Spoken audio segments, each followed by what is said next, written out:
This is Bully Pulpit on Mortification of Spin with Carl Truman, Todd Pruitt, and Amy Bird, a weekly podcast of the Alliance of Confessing Evangelicals. We can only continue Mortification of Spin with your support. Visit mortificationofspin.org to make a donation or call 1-800-488-1888. The Mortification of Spin hosts take on the issue of pastoral plagiarism and, as usual, pull no punches. The problematic practice of plagiarism is on the rise. Listen as the vagabonds discuss further charges of plagiarism from popular Christian pastors and offer some sound advice on the topic. After the podcast, keep listening. I'll be giving you information on how to download a free MP3 message. Okay, so Todd, Carl, I have a little bit of a question for you two. Yes. Well, you know, Father's Day is right around the corner. I think when this podcast airs, it will have passed us. And I'm trying to think of what to get Matt for Father's Day. And so I get this email from Pinterest with Father's Day ideas on it. And, you know, I'm noticing a change. You know, you two have voted me in as one of the guys, and I'm looking at these gift ideas, and I'm just not thinking they're very manly. So I wanted to shoot a couple of these by you guys. On Pinterest, really? Yes, on Pinterest. Oh, well, that's Can you shocker. believe that? Yeah, well, keep going then. Okay, so I'm thinking that Matt probably doesn't want a baseball glove oven mitt. Ooh. What do you guys think? Well, what possible use would a guy have for a baseball oven mitt? Okay, well, here's another one. I think they're trying to get a little more manly, but I'm pretty sure Matt doesn't want to carry his six-pack of beer around in a wooden beer caddy. a wooden beer caddy. Yes. I'm thinking that might look a little ridiculous showing up to the get-together with a clunky wooden beer caddy. Well, of course, it would be useless for me because I live in Pennsylvania, the land of the free, where you can only buy beer in multiples of 24. That's right. That's right. You have to get it on the black market in Pennsylvania. I'd need a truck to carry mine around. How about natural tree branch coasters? Todd I don't know if I've ever seen my husband actually use a coaster before, unless we're at someone else's house. Nice. You see, this is why I think Todd will never allow me to enter his house, because he's got all this natural tree stuff around. Everything I have is crocheted. Yes. Oh, there are a pair of crocheted tank slippers. Oh my gosh. Wow. Wow. That's bad. And then there's my favorite, the beer holster. Like you literally wear it on your waist. Yes, it looks like a gun holster, except for it's for your beer. Nice. Todd could go for that, I'm sure. I've already got the beer helmet where you put a can on your helmet and the straw comes down. You know, that's all I need. Well, I actually think there's one that is a good idea, but it's only if you have little kids. Mm-hmm. It is a T-shirt, and on the back of the T-shirt, it actually has one of those car maps, like with the roads and little towns and stuff. Right. So while Dad is taking a nap on his stomach, his son can be like giving him a back massage and playing at the same time with his Matchbox cars. That's weird. Yes, that image is going to live with me for a long time. Exactly. I'm afraid. Exactly. I thought that one was a clever one. And, well, one of the things that bothers me is I think I might actually like that. I know. So I'm going to have to think on that one for a while.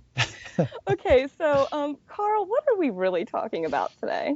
Well, we noticed last week an article in the Religion News on the problem of plagiarism among pastors, particularly focusing on claims made against an individual called Craig Groeschel. I looked up Craig Groeschel's Wikipedia article, of course, Wikipedia being an absolute source of all world truth, and reading the article made me, I love this guy already. I mean, here is a classic line from it. Groeschel began using video to deliver some of his sermons when his fourth child was born in 2001, and he was unavailable for the Sunday service. Isn't that absolutely fantastic? You know, you're too busy as a pastor to be there for the Sunday service, so you video yourself rather than getting somebody else to preach for you. Love the guy already. Yeah. Well, last week he popped up on Religion News, and he's being accused of recycling material. that was published elsewhere, particularly in a now defunct magazine called The Door. Material was allegedly taken by Groeschel and used in a sermon and in a book entitled Love, Sex, and Happily Ever After. And this raises some interesting questions. When I taught at the University of Nottingham, I was the exams officer for the Department of Theology there for a while, and we had plagiarism case. And plagiarism can be philosophically complicated as an issue. It's a little bit like obscenity in that it can be difficult to define, but obvious when you see it. And the use of somebody else's material it can be complicated. I mean, every pastor or every competent pastor is preparing his sermons from the Bible, but also using commentaries. Very few of us get into the pulpit on a Sunday and make observations on a text that are original with ourselves. We learn from others. That's part and parcel of what it is to be a pastor. But there comes a point at which I think you're crossing the line from legitimately drawing from the writings of others for ideas and actually trying to pass those ideas, even sometimes anecdotes and even word linguistic forms off as your own, and really they've been taken from somebody else. I mean, Todd, you've been in the preaching game much longer than I have. Do you have comments or thoughts on that? Yeah. Well, I mean, I clearly you're going to be influenced by people that you read, but I think a preacher is going to instinctively know when he's quoting someone. If you just lift words out, that's just dishonest. It's unethical. But also, if I'm communicating an idea that's unique enough that I would not have come up with it, I need to at least give credit to a commentator or a theologian that I read, even if I'm not quoting him, to at least say, I was reading so-and-so, or I was reading a terrific commentary on this, and the author basically says such and such. I need to at least give that sort of attribution, and to not do that is there's dishonesty to it. There's also, I think, a sense of pride to try to impress with my ideas when they're not actually my own. But it can be easy, and a pastor needs to watch himself and to scrutinize. Is this an idea that I'm lifting here that, quite honestly, I would have never arrived at apart from somebody else's help? And if so, I ought to at least acknowledge that in a general sense. Yeah. And I think the issue of anecdotes, you do come across these stories of pastors telling stories about experiences they've had. Yep. And it's somebody else's experience. Exactly. And interestingly enough, you mentioned Craig Groeschel.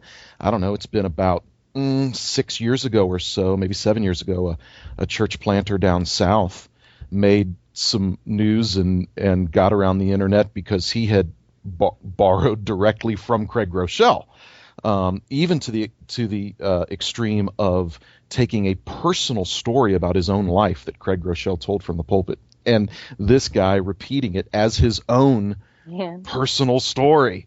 Well, that's just beyond the pale. That really is. I remember even being a teenager sitting under the preached word and thinking, wow, my pastor really has an interesting illustration in every sermon. I wondered, where does he get all those from? I mean, and what do you think about that? I mean, should you cite that? Well, I think you bring up a really good point there, which is, I think preachers feel a lot of pressure to come up with something unique and funny and engaging, and our sermons ought to be engaging. We're dealing with the Word of God, after all. But the pressure to have a great illustration, I think that pressure drives a lot of guys to end up lifting stuff. Yeah. And that's dangerous. Books out there of just pastoral illustrations. Oh, sure. And in some cases that's fine if it's an illustration from somebody who was on the Titanic did this, but when it comes to, when I was on the Titanic, then we start getting into a problem there. Yeah. I think you've lost the congregation. Right. One of the interesting comments or observations in this article is the suggestion, or raised almost in the form of a question, as to whether plagiarism is becoming a more forgivable sin. Yes. Amy, what do you think about that? Well, I've had some conversations with people about this, and there are a lot of people who think, we're just making too big of a deal about this now. And so one person was telling me that, I know pastors that will put in the bulletin, they'll cite where they, researched for their sermon and everything else, and they thought that was going overboard, which I thought it was kind of helpful. Yeah. But then from that extreme, then I've also read the argument that, behind the pulpit, it's God's word, not man's word. So sermons are not personal property. Yeah, that's both true and false in sort of equal measures. Personal anecdotes are private property in a sense. Yeah. I wonder if the forgivable nature of plagiarism is connected, one, to the profile of some of the people who engaged in it. Mark Driscoll, these allegations about Craig Groeschel. These are men with huge followings, and it's very difficult for people to believe the brand is fundamentally corrupt. Right. Secondly, I think, as with all examples of theft, which is what plagiarism is, theft can seem like a victimless crime if it's not your property being stolen. Right. It's only the lord of the manor who objects to his deer being poached. Right. The people in the village might see the poacher as a romantic figure. It's only when it's your property that's being plundered. And I think certainly as an academic, with my background training as an academic, plagiarism is the supreme sin. I think in the academic world, you could murder your wife and still be taken seriously as an academic. You could not plagiarize and be taken seriously as an academic. Yeah. It's considered that serious in the academic world, and tragically, as is so often the case, evangelicalism, big church evangelicalism, has much lower standards than the pagan world out there. Right. I think you're also helping out the congregation if you reference books. That it might be a great way to get them to read, or to look further into it, or to know what you're reading. Yeah. And I've actually done that quite a bit on particular sermon series where I have listed in a bulletin, for instance, for that very reason, Amy, the books I'm using, the commentaries I'm using, so that if people want to go in depth themselves, that's helpful. Or if they're teaching a Sunday school class on that book of the Bible, to use some of the same materials I'm using. I make no bones about the fact that I have to stand on the shoulders of scholars when I'm doing my preparation for sermons. Now, that said, I'm not lifting other people's sermons and just adding a few of my own illustrations. And I think that there may be an epidemic of that in the church. I mean, I hear a lot of pastors just kind of joking openly about the number of people they know that just go to Desiring God and take John Piper's sermons and just adapt them a little bit. I think there's probably a lot more of that going on. Well, that kind of leads to another question, and that is it ever okay to preach an entire borrowed sermon, even if you do cite it? I would imagine that there could be an occasion where, as you say, this is so-and-so's sermon, or I heard this man preached the sermon and it's so good that I maybe tweaked it a little bit, but I'm essentially preaching the same sermon. At least there's integrity there of saying this is somebody else's material. That said, I guess I could imagine a very narrow justification for that if I worked at it. The point being that pastors are to give themselves to the ministry of the word. Yeah. And if anything else I'm doing is keeping me from the preparation that I ought to be doing to feed God's people on the Lord's Day, then I need to reorder my priorities, because my ministry is first of all to be about the ministry of the word and prayer. Yeah. If you're too busy to prepare your Sunday sermon, you're too busy. Right. Get another job. Right. Yeah. I agree. You know, it might be an occasion to do that on like a Wednesday night or something like that too. Mm-hmm. Sure. Some other kind of format. Yeah. Well, it's been an interesting discussion on a topic that I think is unlikely to go away. This is a problem that is only just starting to emerge because a few high-profile pastors are being caught doing it.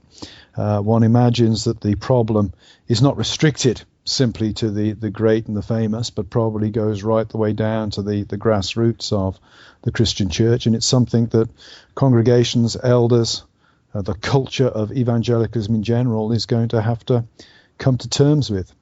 So it's been a great pleasure to be able to discuss this. I hope that you found the podcast helpful. Please visit our website, mortificationofspin.org, where you'll find other podcasts, other casual conversations about things that count.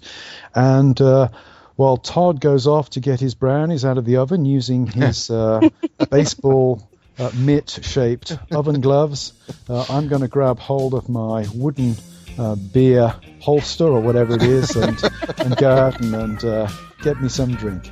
Perfect. See you next time.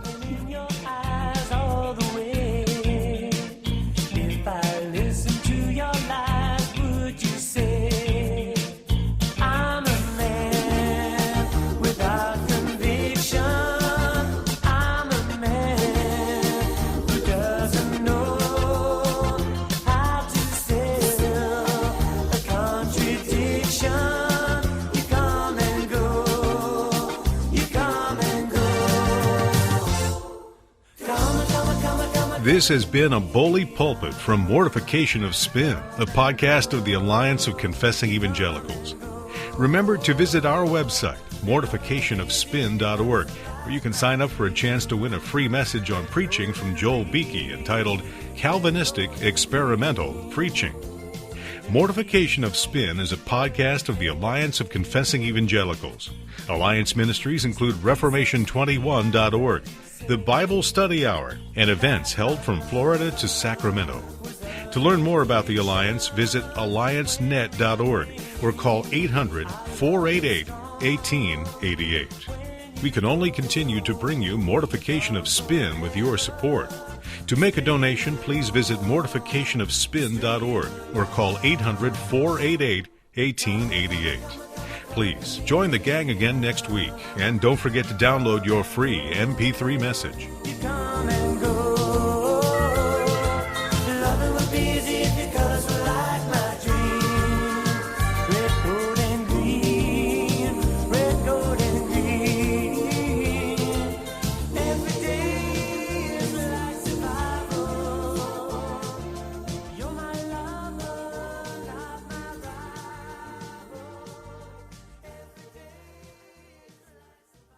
Baseball glove oven mitt, wooden beer caddy, natural tree branch coasters, crocheted tank slippers, the beer holster, a t-shirt, and on the back of the t-shirt, it actually has one of those car maps, like with the roads and little towns and stuff.